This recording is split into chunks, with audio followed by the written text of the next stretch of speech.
Assalamualaikum warahmatullahi wabarakatuh. Thank you to attend these presentations. My name is Muhammad Ali Pahmi with my two colleagues, Ahmad Faisal Ayub and Gendut Supaitno. We are going to presentate our paper with the title Performance Analysis of Shipping Line Industry in Indonesia amidst the COVID-19 and global economic uncertainty conditions.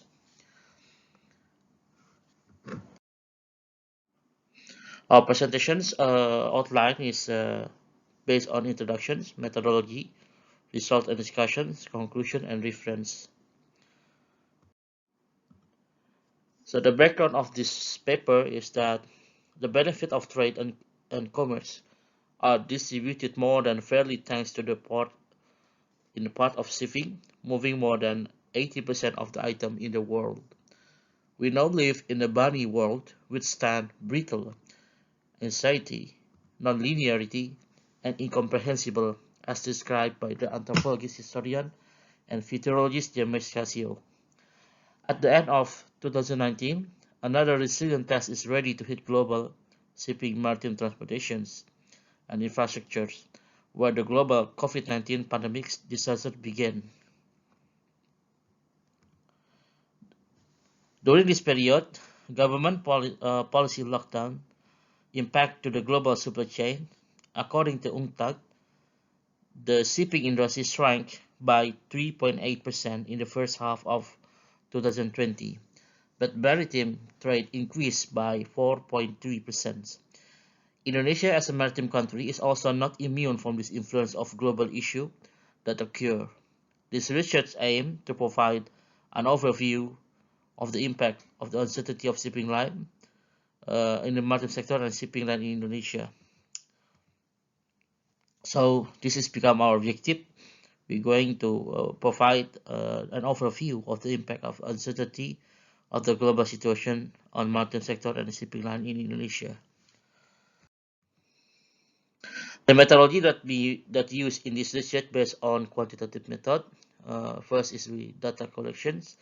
So various type of source such as global market report, insight report, journal, and from tracking financial performance report from public companies engaged in the logistic and shipping line in the 5 years between 2017 and 2021. And we also do analysis based on the data gathered, synthesized, and also made some conclusions. Result of discussions based on the 2018 Logistic Performance Index. Indonesia is ranked 46 in the world with total 2,227 ports and with 632,000 kilometer railroad and 548,000 kilometer connected road in 2021. And Indonesia also ranked 24th in the world as the largest importing and exporting country in the world, with logistic market in 2028 is estimated at 55.9 billion with CAGR 7.9% for the next 5 years, and consists of freight forwarding 29.7 billion, warehouse market at least 20.7 billion, and courier and parcel 3.3 billion, and value service 2.2 billion.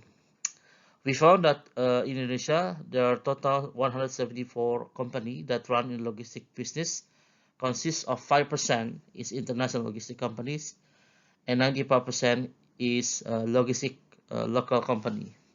So we are targeting in the local company, which is a public company that has data can be free, can be taken from the company. So this is the segmentation of the business that the local company has, and we found out that from the 165 company, only 9 company that has its own shipping, with most of them is 3PL shipping. So we focus on the 9 company that has its own shipping line, and this is the 9 company that we analysis in these presentations. Yeah, and what are they doing in the shipping line and the service, and also the equity performance in the since 2017 and then until 2021. So this is the increasing and decreasing equity. So as we can see in this table, we can draw from here. So something like this one. So from the 9 company, we see that most of company having struggling in the in the start of the COVID situations. We can see that Samudra Indonesia in here has a very decreasing in equity, and then it became stagnant, but somehow it survived and even having more achievement in equity compared to the previous one. Meanwhile, other company has struggling to survive, yeah, compared to the Samin. And also we can see in here that some company has a decreasing of equity or even bankruptcy, or they have to shut down the operations. So this is several funding that we found that in 2028, before the global pandemic, the world economic activity was still in normal condition. In this year, BLT company experienced a decline in performance with impact in decrease in equity value of 25 billion rupiah. And when COVID hit in 2019, it was seen that only SMDR or Samin experienced a decline in performance equity loss worth around 1,009 billion. In the 2020, in the harsh and uncertainty conditions of the global and regional economy is worsened by lockdown, and new normal has been a great challenge for shipping line company. In the table 4, shown that the strategic decision taken in each company to deal with the challenge. On this year, besides SMDR loss equity around 20 billion rupiah, this loss also affect other shipping line companies such as BLT lost around 32 billion, Axi 7 billion, KGen is 2 billion, and DEAL lost 50 billion. And in 2021, in this year, that which every company realized the success of 5% of the strategic decision that they made in 2020. From the data, we find that SMDR not only be able to survive and rebound in the harsh uncertainty conditions, but exceed the performance condition before pandemic, with gain equity around 2,036 billion, or total equity around 5,446 billion. And meanwhile, the majority on the shipping line in this 2021 is barely able to survive and grow in the equity. And 3 other shipping company decline in equity loss, such as Nelly 7 billion, Kajian 2 billion, and lastly Deal not only lost in equity but having a minus equity around 110 billion minus, and forced to stop the operation or bankrupt or get fresh fund to survive. So the conclusion is that this article has investigated and proved that an overview of the impact uncertainty of the global situation on the maritime sector and shipping line in Indonesia. First, because of the inherent nature of the industry of forecast capital level, economic of scale of each company, and so on, can make a different reactions in facing the uncertain conditions. As we can see in here, when the Samin or SMDR having the most high impact compared to the other company with lower, which more lower economic in scale.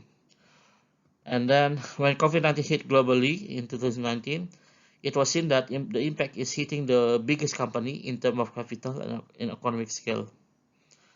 And then the uncertainty due to pandemic proof that different company with different strategy will impact the resilience of the business and organization. From data, we find that SME not only able to survive and rebound in harsh uncertain conditions, but exceed the performance condition before pandemic, with gain equity around 2,000 billion, or total of 5,446 billion. Meanwhile, a majority of the shipping line at the same time is able to survive and grow in equity, with 3 other having declines in equity loss or bankrupt. And with this, it proved that and strengthened the previous research decision relating to specific growth strategy has significantly affected both operational and financial performance. That each company or organization with different strategy and direction has different resilience level amidst uncertainty conditions. And this is the reference for our presentations. Thank you for your attending, and wassalamualaikum warahmatullahi wabarakatuh.